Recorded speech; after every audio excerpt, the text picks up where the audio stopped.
மகளே, மகனே, நான் உன் இருதயத்தின் காயத்தை மாற்றி உன்னை குணமாக்குகிற தேவன் என்று சொல்லுகிறார்.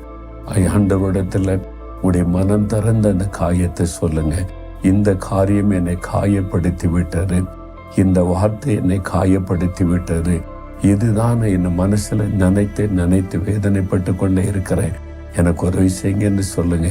இன்றைக்கு அந்த காயத்தை மாற்றி அவர் ஆறுதல் படுத்தி குணமாக்கி உங்களுடைய வேதனைகளை நீக்கி சந்தோஷப்படுத்துவார்.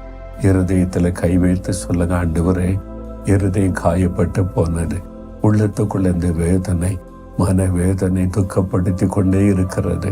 கல்வாரி சிலுவையில் இந்த காயங்களை ஏற்றுக்கொண்டீரே, என்னை குணமாக்கும் என்று ஜெபிக்கிற இந்த மகன், இந்த மகளுடைய இருதயத்தை நீர் காயங்களை மாற்றி குணமாக்கி ஆறுதல் படுத்தி தாங்கி நடத்தும்.